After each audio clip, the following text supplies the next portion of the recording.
Video conferencing के जरिए दूसरे राष्ट्रीय युवा संसद महोत्सव के समापन कार्यक्रम को संबोधित किया। इस दौरान पीएम मोदी ने कहा कि स्वामी विवेकानंद के विचार देश को प्रेरणा देते हैं।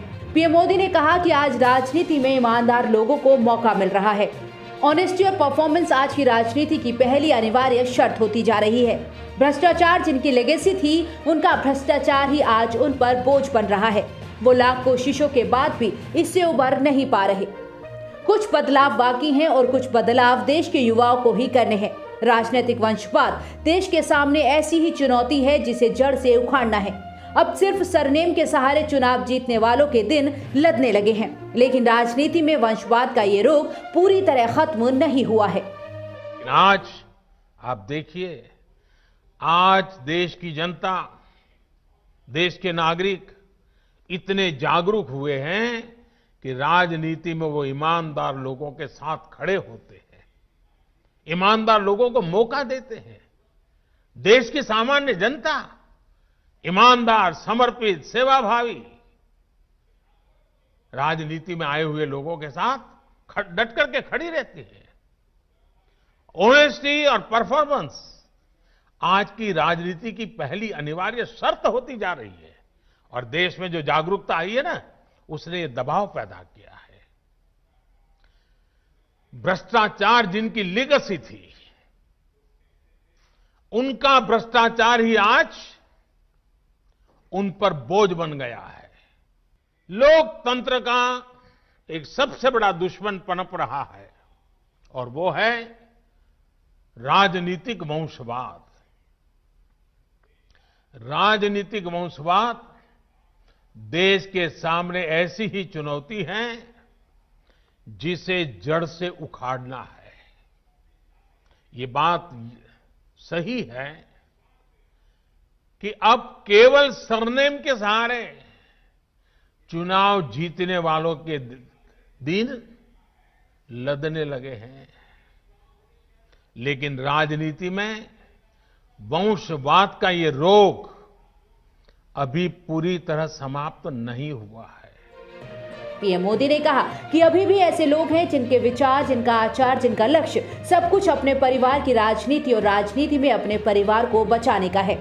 ये राजनीतिक वंशवाद लोकतंत्र में तानाशाही के साथ ही अक्षमता को भी बढ़ावा देता है। राजनीतिक वंशवाद नेशन फर्स्ट के बजाय सिर्फ मैं और मेरा परिवार इसी भावना को मजबूत करता है। ये भारत में राजनीतिक और सामाजिक करप्शन का एक बहुत बड़ा कारण है। ये राजनीतिक वंशवाद लोकतंत्र में एक नए रूप के तानाशाही के साथ ही देश पर अक्षमता का बोझ भी बढ़ा देता है।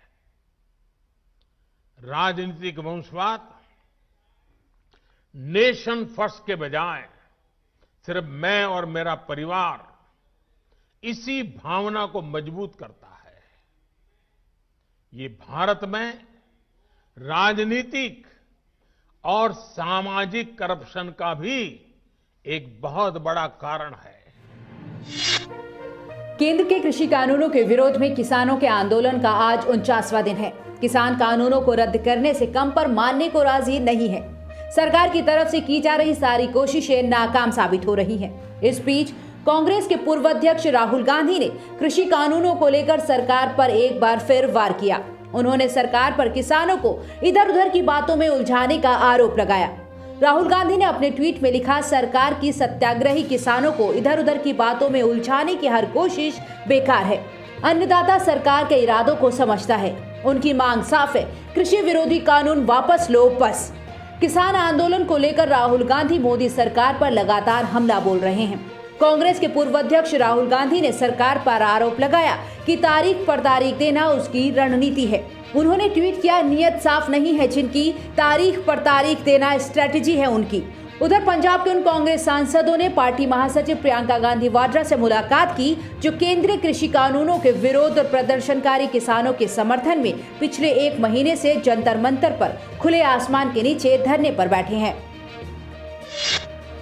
देश की राजधानी दिल्ली में कोरोना वैक्सीन की पहली खेप पहुंच गई है। इसी के साथ 16 जनवरी से शुरू हो रहे देशव्यापी कोरोना वैक्सीन के अभियान का काउंटडाउन भी शुरू हो गया है।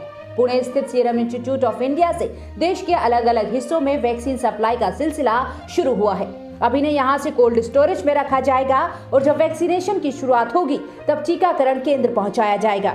आपको बता दें कि भारत सरकार ने बीते दिन ही सीरम इंस्टीट्यूट ऑफ इंडिया को 1.1 करोड़ डोज का आधिकारिक ऑर्डर दिया था। सीरम इंस्टीट्यूट से देश की 13 जगहों पर वैक्सीन की सप्लाई की जा रही है, जिसमें दिल्ली और गुजरात जैसे राज्य शामिल हैं। दिल्ली एयरपोर्ट की तरफ से जारी बयान में कहा गया है कि हमारे पास -20 डिग्री से 25 डिग्री सेल्सियस तक तापमान की क्षमता है। दोनों टर्मिनल पर एक दिन में 5.7 मिलियन डोज रखने की क्षमता है। आपको बता दें कि सीरम इंस्टीट्यूट से स्पेशल कंटेनर में इन वैक्सीन को रवाना किया जा रहा है, जिस पर GPS लगा हुआ है। साथ ही इन कंटेनर के साथ पुलिस भी चल रही है। अभी सरकार की तरफ से शुरुआत में जो 1.1 करोड़ डोज का ऑर्डर दिया गया है, उसकी सप्लाई शुरू हुई है। देश में 16 जनवरी से वैक्सीनेशन का काम शुरू होना है। शुरू में 3 crore corona warriors frontline workers को वैक्सीन का डोज लगेगा, जिसका खर्च केंद्र सरकार उठाएगी। इसके बाद 27 करोड़ उन लोगों का नंबर आएगा जिनकी उम्र 50 साल से अधिक है या फिर कोई गंभीर बीमारी से ग्रसित हैं। भारत और चीन के बीच लंबे समय से चल रहे सीमा विवाद के बीच चीन ने पूर्वी लद्दाख में वास्तविक नियंत्रण रेखा से अपने 10,000 सैनिकों को हटा लिया है। कहा जा रहा है कि चीन ने यह फैसला पूर्वी लद्दाख में पड़ रही भीषण ठंड की वजह से किया है। जानकारी के मुताबिक भारतीय सीमा के पास 200 किलोमीटर के दायरे से चीन ने अपने सैनिक हटाए हैं। सूत्रों ने बताया कि पूर्वी लद्दाख में भारतीय सीमा के पास उस इलाके में जहां चीनी सैनिक पारंपरिक रूप से प्रशिक्षण किया करते थे, अब वो जगह खाली दिख रही है। दोनों देशों के बीच ताजा सीमा विवाद 2020 में शुरू हुआ था। चीन की तरफ से घुसपैठ संबंधी गतिविधियों को देखते हुए भारत ने LAC पर हजारों सैनिक तैनात कर दिए थे।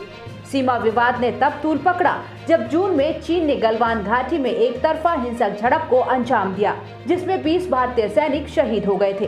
कई दौर की वार्ता के बाद भी दोनों देशों की सेनाओं के बीच गतिरोध को लेकर कोई हल नहीं निकला। बता दें कि लद्दाख में तैनात दोनों देशों की सेनाएं भीषण ठंड की कठोर परिस्थितियों का सामना कर रही हैं। एक तरफ जहां माइनस तापमान को देखकर चीनी सैनिक करीब 200 किलोमीटर पीछे हट गए हैं, वहीं भारतीय सैनिक अभी भी मोर्चा संभाले हुए हैं। भारतीय सेना दुश्मन को उसके नापाक इरादों में कामयाब होने का कोई मौका नहीं देना चाहती।